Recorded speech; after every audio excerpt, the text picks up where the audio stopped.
What is up, YouTube? It is NintendoCraft Studios here, and welcome back to some more Cuphead. And today I'm going to be reviewing Cuphead. But wait, didn't I already do it a long time ago? Well, yeah, but I'm going to be reviewing the Switch version this time. So, yeah. Now, one thing to know about this video is that this video is not going to be featured a lot on stuff I talked about in my previous review, as I pretty much agree with pretty much everything from before. Although some things have changed, mostly my opinions on the game have stayed the same. And having beaten it today, I'm ready to give off my review of Cuphead. I'm going to be going a little bit more into Switch version things, so yeah. Anyways, let's get into presentation. Now, the game presents itself as a 2D running gun game, similar to Contra, Gunstar Heroes, any of those.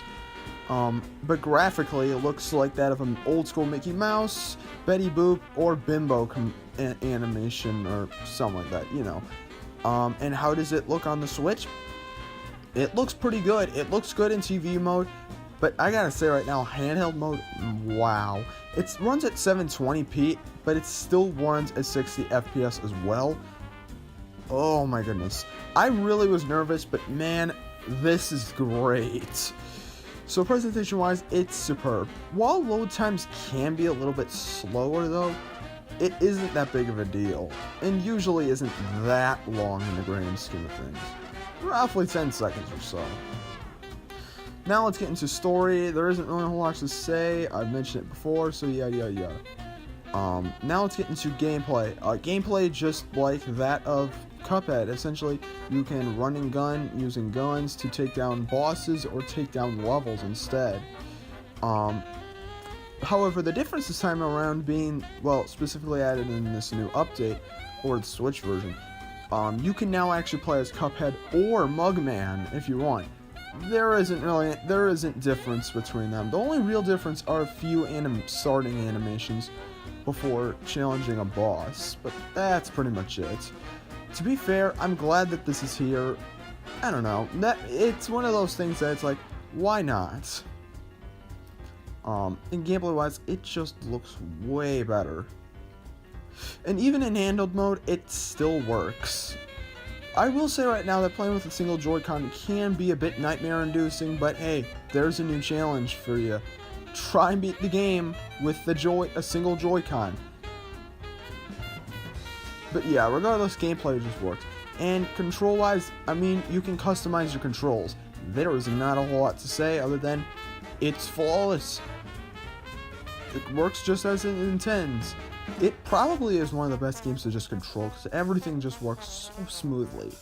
Now let's get into the soundtrack. The soundtrack, I don't even need to say anything. It's amazing. It's phenomenal. Probably one of the best soundtracks out there. Almost every song is catchy in a way and gives off that old school 1930s vibe perfectly. Wow. But yeah, anyway, soundtrack really good. But what about content? Now, this is a $20 game. You're gonna get a lot more bang for your buck with this type of game, especially depending on how much work they put into it. Personally speaking, since I'm good at the game, I ended up beating the game within like a few hours. And to be fair, I do wish that the game did have a little bit more content, though I didn't 100% it yet. 200% it, my bad, yet. I will get to that at some point. But to be fair, content-wise, there's a lot there, and there's a lot of stuff to just admire. I just like it a lot, and they even brought achievements as well on the Switch version. It's genius. But anyways, that gets into the final thoughts. And yeah, this video went by relatively quickly because there isn't a lot to talk about since my review matches up with it. So what do I think of Cuphead on Switch? Honestly speaking, if you don't have an Xbox or PC or a Mac, by all means pick this up. To be fair, yeah, it doesn't look exactly the best compared to the other versions, but it's like, you know what, it still will blow your mind. The graphics still have that 30s style, and everything still looks really clean. The only thing is that the resolution is slightly down, but it's like, that's not really much of a bad thing, is it?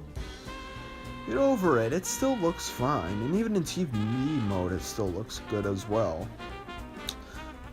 Yeah, that's pretty much all I have to say. This is essentially how you can play Cuphead on the go. I mean, yeah, you could play like a portable laptop or something like that, but like this is the definitive way to play Cuphead on the go. And on my rating scale of 0 to 10, I give this game an easy 9.5 out of 10. Thank you guys for watching, and please take care.